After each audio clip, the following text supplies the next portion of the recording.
गुरु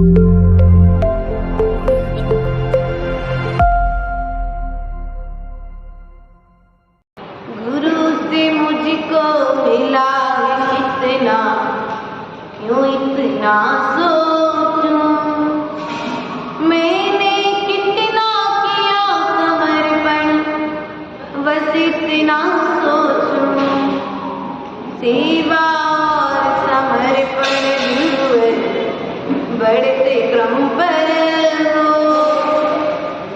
सेवा और समर्पण गुरुवर बढ़ते क्रम पर हो। मेरा अंतिम विवरण समाधि तेरे दर पर हो। मेरा अंतिम विवरण समाधि तेरे दर पर हो। बोले देवादिदेव आदि ब्रह्मा प्रथम नीचेश्वरादिनाथ भगवान की, देवादिदेव पद्मास नायक पद्मास स्वामी की, देवादिदेव मूलनायक पार्श्वनाथ भगवान की, आचार्य भगवत कुंद कुंद स्वामी की, आचार्य भगवत ईश्वर विभव सागर जी महाराज की, अहिंसा में विश्व धर्म की, अजित भैया सहर, धर्मचंद्र जी सहर थोड़ा सा सामने आ जाए तो हमारी मेहनत थोड़ी कम हो जाए। चलते हैं आत्मा को विशुद्ध परिणामों से भरने के लिए आचार्य भगवत कुंद कुंद स्वामी के श्री चरणों में नमस्कार करते हुए आचार्य भगवत के द्वारा कृत अष्टपावक ग्रंथ में द्वितीय पावक जो चल रहा है, चारित्र पावक के माध्यम से हम उस चारित्र का आचरण कर सके। हम दर्शन के साथ में चारित्रवान बन सके, क्योंकि आचार्य भगवंतों ने कहा है कि जो चारित्रवान बनेगा वही भगवान बनेगा। जिसके पास में चारित्र नहीं है वह भगवान बनने की शक्ति होने के बाद में भी भगवान नहीं बन सकता। इसी क्रम को आगे बढ़ाते हुए कल आचार्य भगवत ने कहा था, सम्यक दर्शन से सहज कौन होता है और सम्यक दर्शन को कौन छोड़ देता है। इन दो विषयों पर 13 और 12 नंबर की कारिका के माध्यम से वाचना हुई थी। आज आचार्य भगवत कहते हैं कि अज्ञान और मिथ्यात्व का त्याग कैसे होगा, इस कला को बताते हुए कारिका नंबर 14 और 15 में प्रवेश करते हैं। अयनायणं मिच्छत्तं वज्रहीनायेन विशुद्ध सम्मते अवमोहि समारम्भं परिहरधं मे अहिंसाये पब्बद्ध संगचाये पयट्ट सुत्तमे सुसंजमे भावी होय सुविशुद्ध जानम निम्मोहि वीरायते। अयनायणं मिच्छत्तं, आचार्य भगवान कहते हैं अज्ञान जो है जीव के पास में वह क्या है। अज्ञान ही मिथ्यात्व है। वज्र ही क्या करना चाहिए, इसका त्याग करना चाहिए। नाणे किसके द्वारा, ज्ञान के द्वारा। अज्ञान मिथ्यात्व है और इस अज्ञान का त्याग ज्ञान के द्वारा करना चाहिए। विशुद्ध सम्मते और सम्यक में विशुद्धता होगी तो मिथ्यात्व का त्याग हो जाएगा। अब मोह समारंभम क्या कहते हैं? यह जीव आरंभ सह मोह को छोड़ दे, क्या कर दे? अहिंसा धर्म के होने पर भी आरंभ सहित मोह को छोड़ दे। परिहर धम्मे अहिंसाए, अहिंसा धर्म से सहज इस मोह का त्याग करेगा, तभी इस धर्म का आचरण होगा, अर्थात मिथ्यात्व का त्याग होगा। पूर्व में हमने आपको बताया था, जब सम्यक दर्शन की बात चल रही थी, दर्शन पावड़ के माध्यम से आचार्य भगवंत ने कहा था कि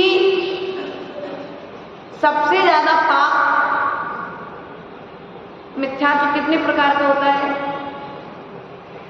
मिथ्यात्व, अविरति, प्रमाद, कसाय और योग, ये 5 प्रकार बताए हैं। पहला, अपन ने सबके लिए एक दे दीजिए, या 5 मिथ्यात्व का कितने पावर वाला है? मिथ्यात्व 5 बिल पावर वाला। अविरति कितने पावर वाला है? 5 पावर वाला। प्रमाद 5 बिल पावर वाला है। कसाय 5 बिल पावर वाला है। और योग 5। सबको 5 दे दिया तो कितना हो गया? 55,555। कितना हो गया? 55,555। अब आपने इसमें से प्रथम मिथ्यात्व का त्याग कर दिया, कितने बचे? 5,500। कितने बचे? एक 5 हटा दिया, जिससे 50,000, कितने? 50,000 बिल पावर कर्म का बंद हो रहा था। इसलिए जिसका मिथ्यात्व छूट गया है, उसके पश्चात में इन 5 मिथ्यात्व को छोड़ना आसान है, लेकिन पहला छूट जाए तो क्या छूट जाए? पहला छूट जाए। तो पहला छोड़ने के लिए, इस मिथ्यात्व को छोड़ने के लिए सम्यक ज्ञान की आवश्यकता है। किसकी आवश्यकता है? जब तक हमारा ज्ञान सम्यक ज्ञान नहीं होगा, सम्यक नहीं होगा, तब तक ज्ञान होगा। ज्ञान केवल ज्ञान का कारण नहीं। पूर्व में बताया था, जैन दर्शन में ज्ञानी की पूजा नहीं है, ज्ञान के साथ में चारित्र की पूजा है। ज्ञान कम हो लेकिन चारित्र होना, चल जाएगा काम, जीवन निकल जाएगा। नमोकार मंत्र पढ़ के भी तुम्हारा कल्याण हो सकता है, लेकिन ये संस्कार पर प्रवचन सभा क्यों, स्वाध्याय सभा क्यों? प्रश्न नहीं आता। मन में बार बार यह भी कहा जाता है प्रवचन आदि के माध्यम से कि नमोकार मंत्र सुनकर के भी कल्याण हो सकता है, अंतिम समय में समय सार तुम्हें याद रहे या ना रहे, लेकिन नमोकार मंत्र याद रहना चाहिए। तुम्हारे लिए अंतिम समय में द्रव्य संग्रह याद रहे या ना रहे, लेकिन नमोकार मंत्र याद रहना चाहिए। तुम्हारे अंतिम समय में तुम्हें 6 डाला अष्टपाउड याद रहे या ना रहे, तुम्हारे नमोकार मंत्र याद रहना चाहिए। जब नमोकार मंत्र से ही कल्याण होने वाला है, तो फिर ये सब कुछ पढ़ना सुनना आवश्यक क्यों? प्रश्न आया कि नहीं आया? भगवान आया ना? फिर यह सब कुछ क्यों? तामझाम इतना मेहनत क्यों? तो आचार्य भगवंत कहते हैं, उस नमोकार मंत्र से बाहर इसमें कुछ भी नहीं है। क्या? जो नमोकार मंत्र में 5 पदों में है, उस नमोकार मंत्र के 5 पदों का आचरण इन ग्रंथों में भरा है। सही का नंदा जी? कुछ गलत? 5 पदों में जो अरहंतों ने किया है, जो अरहंतों ने कहा है, वो इसमें लिखा है। लिखा है कि नहीं लिखा है? जो सिद्धों ने छोड़ करके जो प्राप्त किया है, वो इस ग्रंथों में लिखा है, इन ग्रंथों में लिखा हुआ। जो आचार्यों की परिभाषा है, जो आचार्य वर्तमान में आचरण कर रहे हैं, जो उपाध्याय का आचरण है वह इन ग्रंथों में लिखा हुआ है, जो साधुओं का आचरण है वह इन ग्रंथों में लिखा हुआ है। क्योंकि प्रत्येक जीव में भगवान बनने की शक्ति है और प्रत्येक जीव यदि जब जब भगवान बनने का भाव आएगा तो उसके अंदर में पहले आचरण को धारण करने का भाव आएगा। आएगा कि नहीं आएगा? आज आप श्रावक हो, श्रावक ही तो एक दिन साधु बनेगा। कौन बनेगा? आपके बीच से ही सुरक्षित बने ये साधु। पहले जब इनके नगर में साधु आते थे तो आपकी तरह बैठते थे हम और आप, लेकिन प्रवचन सुना, उपदेश सुना साधु का और उस उपदेश को सुनकर के उसका आचरण किया तो यहाँ आकर के बैठ गए। यही हुआ ना? तो आप 5 पदों के बाहर में कुछ भी नहीं है, मात्र 5 पदों का आचरण, उन 5 पदों का चिंतन, उन 5 पदों का मंथन करना आवश्यक है। ये समझ लो, मात्र नमोकार मंत्र पढ़ना। अरहंतों के कितने मूल गुण हैं, एक बार स्मरण तो कर लो। नमोरी हंताणों पे आचार्य के कितने मूल गुण हैं? 36 में से हमको कितने याद हैं? एक एक मूल गुण को नमस्कार कर लो। सिद्ध परमेश्वरी के कितने मूल गुण हैं? 8। नमस्कार कर लो। क्यों नमस्कार कर लो? क्योंकि तुम्हें वही तो प्राप्त करना है, जो प्राप्त करना है उसे नमस्कार कर लो। क्योंकि जहां पर नमस्कार करोगे, जहां पर तुम झुकोगे, वे गुण तुम्हारे अंदर में आ जाएंगे।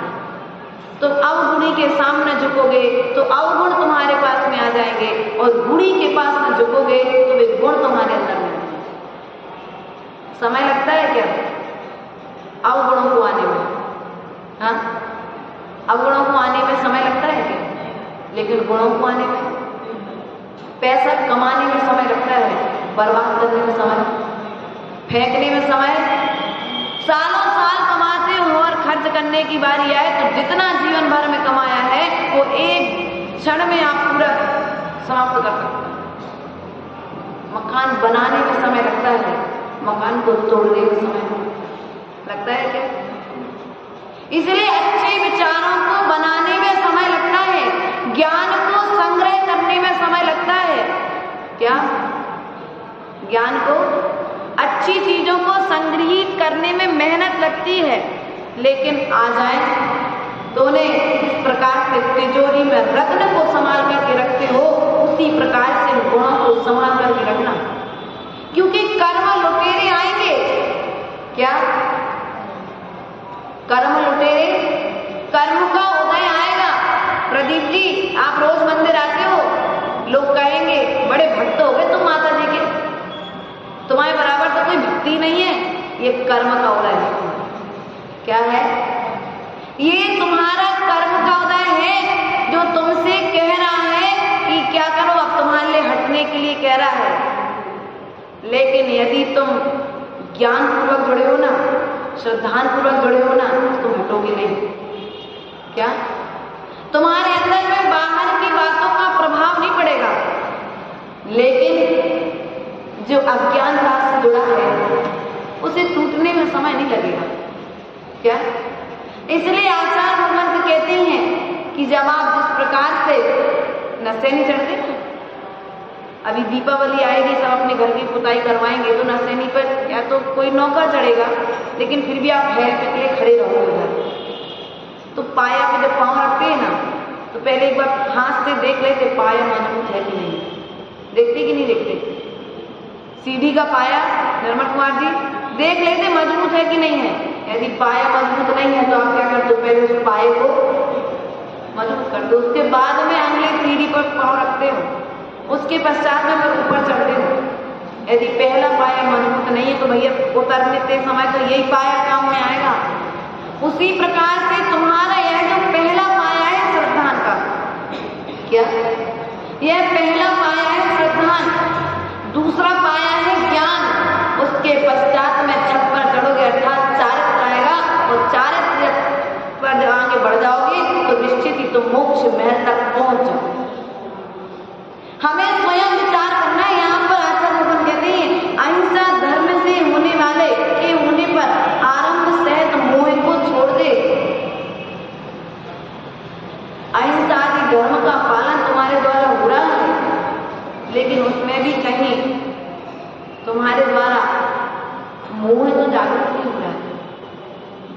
प्रशस्त राग होना अलग बात है नंदा जी, प्रशस्त राग होना बात अलग है, लेकिन मोह हो जाना, चाहे साधु में मोह हो या श्रावक में मोह हो, संसार का कारण है। अजित भैया, चाहे साधु में मोह हो या श्रावक में मोह हो, राग की दो डेफिनेशन है, एक प्रशस्त और अप्रशस्त। क्या? राग, मोह की दो संतान है, राग और द्वेष, और राग के दो भेद, एक प्रशस्त राग और एक अप्रशस्त राग। एक, आप परिवार में रह रहे हैं, आपको परिवार से इतना तीव्र मोह है कि आप छोड़ नहीं पा रहे हैं। क्या? छोड़ नहीं पा रहे, यानी हम चले जाएंगे तो क्या होगा इनका, कौन संभालेगा घर, कौन करेगा सेवा। अरे ये तो बाहर में बहाना है, अंतरंग में देखो कि तुम्हारे अंदर में क्षमता खुद नहीं है। ये मोह हटेगा तो सबकी प्रकृति अंतरंगी, मोह हटेगा तो अंतरंगी की शक्ति कब प्रकट होगी। आज आप दोनों यहाँ व्रती बन करके बैठे हो, भाई बहन की तरह घर में रह करके जीवन अपना व्यतीत कर रहे हो, किस बल पर? कहीं ना कहीं मर्यादाओं में मोह का कम हुआ कि नहीं हुआ, मोह घटा है कि नहीं घटा है, विचार करिए। कहीं ना कहीं अपनी आत्मा की ओर दृष्टि गई है, तब तो मोह घटा है ना। इसलिए हमें प्रयास और पुरुषार्थ करना है, अपने ज्ञान के द्वारा अपने मोह को कम करना है। यदि साधु से मोह हो गया तो जीवन जीना दुर्लभ हो जाएगा। ना तो तुम साधु का जीवन साधु को जीने दोगे, ना तुम जीवन जी पाओगे। इसलिए साधु से भी मोह मत करो, राग करो, कितना गुणानुराग करो। क्या करो? गुरु से मोह नहीं है, गुरु से गुणानुराग है, प्रशस्त मोह है। क्यों प्रशस्त मोह है? ये प्रशस्त मोह हमारे कल्याण का कारण है, प्रशस्त राग मेरे कल्याण का कारण है। ये अंदर में श्रद्धान बैठा हुआ है, यदि हम इनसे राग करेंगे, इनसे कभी भी किसी तरह के विषय में सलाह लेंगे तो ये हमें सम्यक मार्ग की सलाह देंगे। कहाँ की लेंगे? सम्यक मार्ग की सलाह देंगे, सच्चा मार्ग दिखाएंगे, कभी मुझे संसार में भटकने नहीं देंगे। इसलिए उनसे प्रशस्त राग है। लेकिन हमारा राग यदि बढ़ जाए तो हमें साधना नहीं करने देगा। क्या?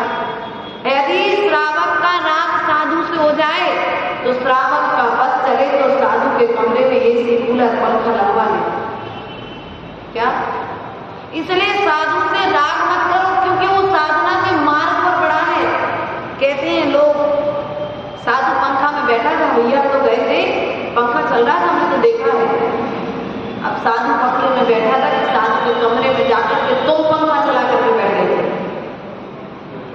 विचार करना है। माता जी हाँ होगी बहुत साधना, थोड़ा सा पंखे में भी बैठ जाए। शिथिलाचार्य को आप बढ़ावा दे रहे हैं, आप भक्त नहीं हैं। क्या नहीं है? आप भक्त नहीं हैं। अब आपको मोह हो चुका है। क्या? अब आप हमारे भगवान करने की साधना में बाधक बन रहे हैं।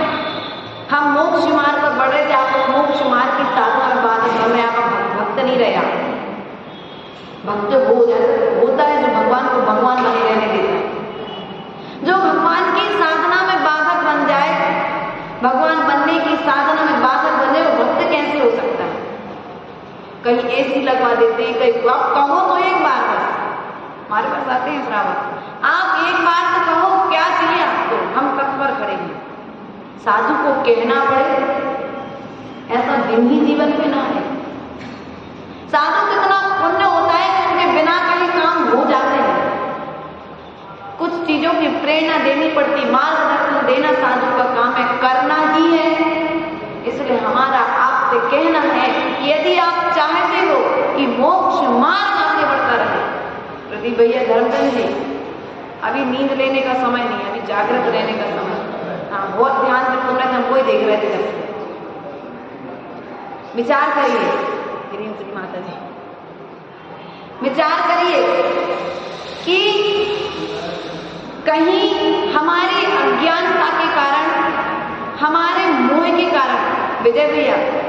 हमारे मोह के कारण साधु की साधना में दोष तो नहीं आता। हाँ, अरे यार माता जी रोज तो खाते हो ठंडा ठंडा, आज हम अच्छा आना हमारे चौके में गरम गरम बना देंगे बोलिए क्या? और तो और साधु चौके में आ गया तो पीछे से माया जारी करके माता जी डब्बे में पैक रखा था हमने, तो ये पूरी ऐसी बिल्कुल गरम गरम हमारे आने के पहले गरम गरम पूरी रख दी थी, वही गरम गरम है, हमने तो गैस चालू किया ही नहीं। क्या किया? हम शीतलाचार को बढ़ा रहे हैं, ये हमारा मोह बढ़ रहा है, इसीलिए शीतलाचार क्या रहा है नीतू? हमारा मोह बढ़ रहा है साधु से, इसलिए शीतलाचार आ रहा है। मोह मत बढ़ा, राग करो, वो भी प्रशस्त राग, जो मुझे मेरी साधना करने दे। क्या करने दे? साधु ने सरलता में कह दिया ठीक है, अंतराय करने की क्षमता नहीं है तो भैया तुम जानो तुम्हारी तुम्हें जो करना। लेकिन बाद में फिर कोई दूसरा साधु आया, महाराज आप भी ले लो, माता जी आई तो वो तो गरम गरम खाती थी, बहुत अच्छी माता, ईमानदार, बिल्कुल झूठ नहीं बोलती, चौके में भरपूर मायाजारी करती है, कोई कोई नीतू नहीं करती, नीतू और निधि नहीं करती, बाकी और सब समझ लो। तो कहने का तात्पर्य हमारा ये है कि शिथिलाचार को बढ़ावा मत दो। कल बात चल रही थी कि बहुत सारे साधु आजकल चर्या में नहीं दिखाई दे रहे हैं, तो कहीं न कहीं चर्या को नीचे करने में श्रावकों का भी हाँ, क्योंकि 2-4-10 लोग जुड़ जाते हैं, क्या हो जाते हैं, और वे ऐसे जुड़ जाते हैं कि फिर धीरे धीरे कहो तो बस। माता जी आजकल का समय बदल गया, वो चतुर्थ काल नहीं है, इतनी गर्मी इतनी ठंडी यदि नहीं होता, सहन नहीं होता तो पंचम काल में भी क्यों उपदेश किया जाता कि हम मोक्ष मार्ग पर बढ़ो। शिथिलाचार को बढ़ावा नहीं देना। कोई भी कार्य यदि किसी भी वस्तु को गर्म देना है तो उसे राजमार्ग मत बनाओ। क्या? राजमार्ग मत बनाओ। हाँ, 1 दिन 2 दिन 3 दिन बहुत है, लेकिन उसको हर चौके में यदि करने लग जाओ, हर साधु के पास में जाकर के करने लग जाओ तो आप साधु को साधु नहीं रहते, तो साधु को श्रावक बनने में समय नहीं लगेगा। क्या कहा धर्मचंद जी? जो आज साधु बना है और उस साधु के लिए यदि श्रावक को साधु से राग हो गया तो वह साधु अधिक समय तक साधु नहीं बना रह पाएगा। वो मुद्रा से तो साधु रहेगा, लेकिन क्रिया से श्रावक क्या जाएगा? क्रिया में श्रावक की चर्या आ जाएगी। इसलिए हमारा आपसे कहना है कि साधु से यदि आप अहिंसा धर्म का पालन करना चाहते हैं तो आप पहले आगम को एक बार पढ़ लीजिए। साधु को भी आप बता सकते हैं, लेकिन पहले स्वयं के 6 कर्तव्यों का पालन करिए। क्या करिए? पहले अपने 6 कर्तव्यों का पालन करिए, उसके पश्चात में साधु को 28 गुणों का पालन करें। चेतना रानी स्वयं अपने 6 कर्तव्यों का पालन करती थी, तब कहीं जाकर के पड़गाहन को खड़ी हुई ना, तो उसने ये नहीं कहा माता जी हमारे तो सब कछु बनोगे चलो। हाँ, ऐसे श्रावक मिल जाते हैं, पड़गाहन करते जा रहे हो, कान में आके कह रहे माता जी आपको जो कछु त्याग है ना, हमने वैसी व्यवस्था करी है, चलो आप। ऐसे ही मिलते कमी थोड़ी ना है आपको। साधु क्या करेगा उस समय? यहां की बात नहीं है, पड़ोसी समझ लेना चाहिए कि हम क्या कर रहे हैं, हम कितने गहरे पानी में धर्म को लेकर के जा रहे हैं। हमारा राग, आप हमसे राग करो, लेकिन हम जैसे बने हैं ना वैसे बनने के लिए करो। माता जी सामायिक करती ना 1 घंटा बैठ के, आप मुझसे राग करते हो ना तो सामायिक में बैठने का संस्कार बनाओ ना। माता जी 4 बजे से उठती है सामायिक करने के लिए, 4 बजे से उठ करके सामायिक करने का संस्कार बनाओ ना। माता जी पढ़ती हैं, स्वाध्याय करती हैं, स्वाध्याय करने का संस्कार बनाओ ना। ये है राग, गुणानुराग। जो राग तुम्हारे लिए उनके जैसे गुण तुम्हारे अंदर प्रकट करते वो राग प्रशस्त राग है। लेकिन जो राग उनके गुणों का भी घात करे और तुम्हारे गुणों का भी घात करे, ऐसा राग मोह की श्रेणी में आता है। और यह मोह तुम्हारे संसार का, चाहे साधु से हो चाहे साधु से हो या श्रावक से हो, अपनी शक्ति और अपनी क्षमता को देखते हुए अपनी भक्ति को बढ़ाएं, लेकिन भक्ति मर्यादा का उल्लंघन ना करें। संदीप भैया, भक्ति मर्यादा का उल्लंघन ना कर दे करें, क्योंकि ये मार्ग महावीर का मार्ग है, हमारा मार्ग है। क्या ये शासन, ये जिन शासन अभी वर्तमान काल महावीर का शासन अपन तक चल रहे हैं, तो हम प्रयास करें जितनी उत्कृष्ट तपस्या कर सके श्रावक होकर के, उतनी श्रावक होकर के करें, और जितनी तपस्या हम मुनि होकर के कर सकें। हम जिस कार्य से दूसरे से अप्रभावित हैं, क्या संतोष कुमार जी, हम जिस कार्य से दूसरे से अप्रभावित हैं, उस कार्य को हम जीवन काल में कभी नहीं करेंगे। बात समझ में आई? हमें लग रहा है कि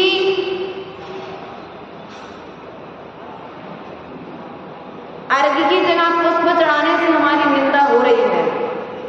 अर्घ्य की जगह पुष्प चढ़ाने से लोग मेरे विषय में बात कर रहे हैं या सामने वाले के विषय में बात कर रहे हैं, आप सुन रहे हैं, देख रहे हैं, तो जीवन काल में कभी यदि मुझे मुनि बनने का मौका आएगा तो मैं ऐसा कुछ नहीं करूंगा। क्या इंतजार करना है? मुनि तो बनना है, मार्ग नहीं छोड़ना है। धर्मचंद जी, मुनि बनने की भावनाएं तो करना ही है, उत्कृष्ट श्रावक बनने की भावनाएं तो करना ही है, क्योंकि गुणस्थानगत कसायों का समन होता है। अभ्यास यहाँ पर चल रहा है, अपने अज्ञान को ज्ञान की ओर ले जाने का प्रयास चल रहा है, क्योंकि अनादिकाल के संस्कार हैं जीव के, तुम्हारे और हमारे। आज जिसने जो उत्कृष्ट मात्रा में किया है, आपने गृहस्थी को, एक छोटी सी बच्ची होती है, उसे नृत्य करना सिखाया कम जाता है, लेकिन उसे बहुत सारे नृत्य के स्टेप बचपन से आते हैं। बहुत सी महिलाओं को भोजन बनाना कम सिखाया जाता है, वे स्वभावगत के सीख जाते हैं। साड़ी पहनना बहुत कम लोगों को सिखाया जाता है, स्वभावगत है। जो संस्कार, जो कार्य हमने अनादिकाल से किए हैं, वे कार्य हमसे जल्दी बनने लग जाते हैं, और जो कार्य हमने अनादिकाल से नहीं किए हैं, उन कार्यों को करने में समय लगता है। आपको पेपर पढ़ने में टाइम नहीं लगेगा, आपको स्कूल के बच्चों की किताब को पढ़ने में टाइम नहीं लगेगा, संस्कृत क्यों, इंग्लिश क्यों, मैथ क्यों, कोई भी किताब हो जल्दी जल्दी खटाखट कर लेंगे। लेकिन जिनवाणी को पढ़ने में समय लग रहा है, इसका कारण इसमें गलती आपकी नहीं है, गलती आपकी कहीं पर भी नहीं है। मात्र इतना हो गया कि ये संस्कार आपने पूर्व जन्म में से सुना नहीं है। क्या नहीं किया है? पूर्व जन्म में सुना नहीं है। यदि सुन लेते, एक बार पढ़ लेते, तो वो पूर्व जन्म का संस्कार आज तुम्हारे काम में आ जाता। अब अनादिकाल से जिस विद्या को प्राप्त नहीं किया है, जिस ज्ञान को प्राप्त नहीं किया है, उस ज्ञान को हम आज प्राप्त करने का प्रयास और पुरुषार्थ कर रहे हैं। क्या कर रहे हैं? पुरुषार्थ कर रहे हैं। एवरेस्ट की चोटी पर चढ़ने के लिए सुनीता विलियम ने प्रयास किया था, नहीं किया? चंद्रमा पर चढ़ी थी। तो हमें प्रयास और पुरुषार्थ करना है। हमें तो सिद्धालय, हमें एवरेस्ट की चोटी पर नहीं चढ़ना है, हमें सिद्धालय जाना है। मात्र जाने के लिए 7 राजू तो है ही। मात्र कितने राजू? 7 राजू। मात्र 7 नरक को छोड़कर ऊपर आई गए। 7 जीना और चढ़ना है। कितने जीना चढ़ना है? 7 सीढ़ी और चढ़ना है। तो 7 सीढ़ी को चढ़ने के आचार्य भगवान कहते हैं, जो अनादिकालीन मोह है, इस मोह का त्याग करना पड़ेगा। चाहे परिवार से मोह हो, चाहे साधु से मोह हो, वह मोह संसार का कारण ही है। यदि अप्रशस्त दिशा में जा रहा है तो वह संसार का कारण है। इसलिए हमें इस मोह का त्याग करना चाहिए। आचार्य भगवान इसी क्रम को आगे बढ़ाते हुए कहते हैं, पपज्य संग जाए, परिग्रह का त्याग होने पर क्या करना चाहिए? परिग्रह का त्याग होने पर इस जीव के लिए दीक्षा ग्रहण कर लेना चाहिए। क्या कर लेना चाहिए? परिग्रह का त्याग होने पर इस जीव को दीक्षा ग्रहण कर लेना चाहिए। अब उसी आचार्य भगवान के उत्तम संयम भाव के होने पर श्रेष्ठ तप में प्रवृत्ति हो, क्योंकि मोह रहित वितराग भाव के होने पर ही अत्यंत विशुद्ध ध्यान है। अब परिग्रह का त्याग, कौन से परिग्रह का त्याग? घर का, पैसे का, परिवार का, कपड़े का, दुकान का, इन सबका त्याग तो आप कर दोगे। आसान है, बहुत आसान है। 10 जोड़ी कपड़े का परिग्रह परिमाण मत लेना बहुत आसान है। लेकिन जो तुम्हारे अंतरंग में परिग्रह चल रहा है कसाय में, कौन सा परिग्रह है? कसायों का परिग्रह जो चल रहा है, उन कसायों को त्याग करना बड़ा कठिन है। इसलिए आचार्य भगवंत ने कर परिग्रह के कितने भेद बताए हैं? परिग्रह के कितने भेद? त्याग करें, अंतरंग परिग्रह कितने हैं नंदा जी? अंतरंग परिग्रह उपासना कर कितने हैं? अंतरंग परिग्रह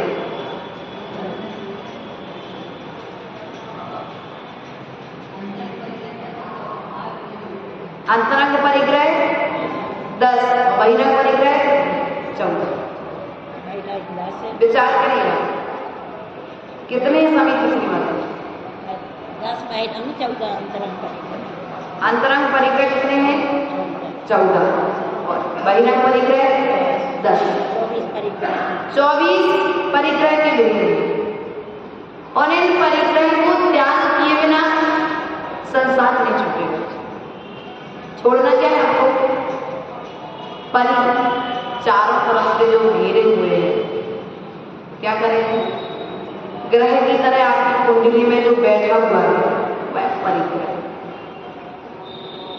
सुनील भैया, संदीप भैया, जो तुम्हारी कुंडली में ग्रह की तरह बैठा है वह परिग्रह है कि नहीं है? चारों तरफ से तुम्हें बिल्कुल जकड़ करके रखा है कि नहीं रखा? अंतरंग परिग्रह ने भी जकड़ करके रखा है और बहिरंग परिग्रह ने भी जकड़ करके रखा है। बहिरंग परिग्रह का त्याग तो आप कर दोगे, लेकिन अंतरंग परिग्रह का त्याग कैसे करोगे? हम स्वयं विचार करना। और वह बहिरंग परिग्रह का त्याग होगा मोह के आवेश। जब मोह का त्याग होगा तब बहिरंग अंतरंग परिग्रह का त्याग हो जाएगा। जब तक ये मोह रहेगा तब तक ये बहिरंग अंतरंग परिग्रह भी हमारे साथ में रहेगा, बहिरंग परिग्रह भी हमारे साथ में रहेगा। इसलिए हमें विचार करना है स्वयं। हम चाहते हैं कि हमारे जीवन में अच्छा हो। क्या हो? हमारे जीवन में भी कुछ अच्छी घटनाएं घटे। हमने पूछा आचार्य भगवंत कुंद कुंद स्वामी से, तो आचार्य भगवंत बोले कि जो जो प्रवचन सभा में आ रहे हैं ना, उनके साथ में एक बहुत बड़ी घटना होने वाली है। हाँ, जाप से मन उतर गया। आपके साथ एक बहुत बड़ी घटना घटने वाली है। कौन सी? क्योंकि आप रोज प्रवचन सभा में आ रहे हैं, आप रोज आहार दान दे रहे हैं, आप रोज शाम को वेदी करने आ रही हैं। आपके जीवन में घटना घटने वाली है। वह घटना कौन सी है? अब आप नरक नहीं जाएंगे। कहाँ नहीं जाएंगे? आप नरक नहीं जाएंगे क्योंकि श्रद्धापूर्वक बैठे हैं। आप निगोद नहीं जाएंगे क्योंकि आप श्रद्धापूर्वक बैठे हैं। आप यदि भावों में उत्कृष्टता रही और चारित्र का पालन किया तो आप श्रेष्ठ गति को भी प्राप्त नहीं होंगे। आपके जीवन में 3 घटनाएं घटने वाली हैं। क्यों? क्योंकि आप प्रवचन सभा में आए। कहां पर आए हैं? आप प्रवचन सभा में आए हैं क्योंकि नमोकार मंत्र को सुनने वाला जीव त्रियंच पर्याय को छोड़कर के देव पर्याय को प्राप्त करता है। तो फिर तो हम मनुष्य पर्याय के जीव हैं, नमोकार मंत्र का सार सुनने बैठेंगे। क्या नमोकार मंत्र का सार सुनने के लिए यहाँ पर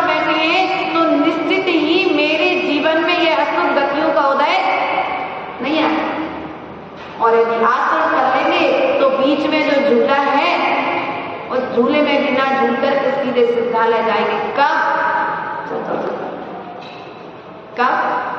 चतुर्थ काल में। इस पंचम काल में तो, इस पंचम काल में भरत क्षेत्र में नहीं है, विदेह क्षेत्र में है। चाहो तो विदेह क्षेत्र के श्रावक बन जाओ। विदेह क्षेत्र, ऐरावत क्षेत्र और भरत क्षेत्र एक ऐसी है जहां से भी मोक्ष जाता है। कर्म भूमि है। क्या है ये तीनों भूमियां? कर्म भूमियां हैं।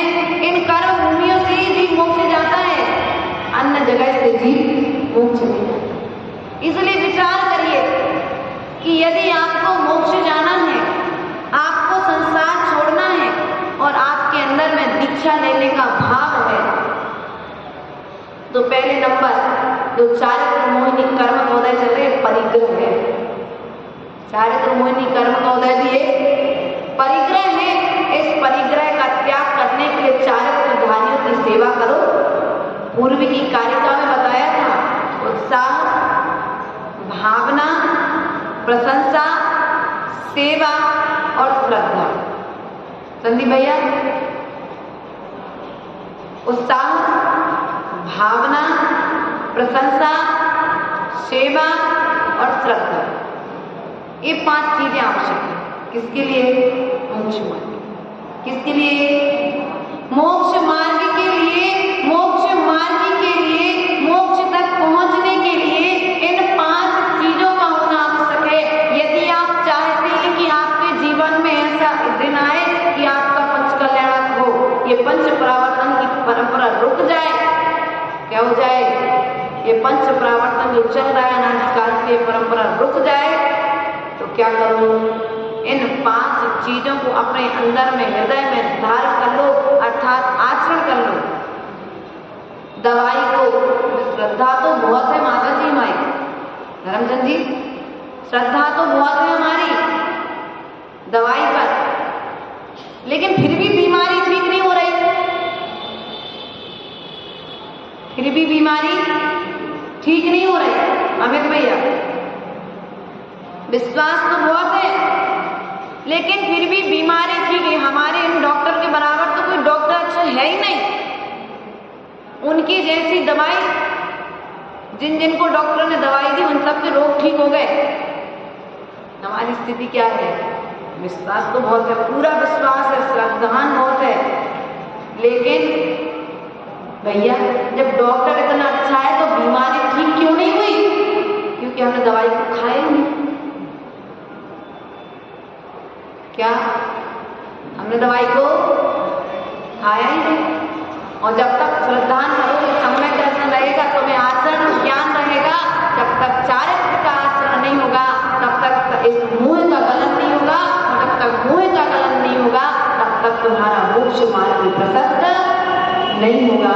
इन भावनाओं के साथ में बोले परम पूज्य आचार्य विभव सागर जी महाराज की अहिंसा में विश्व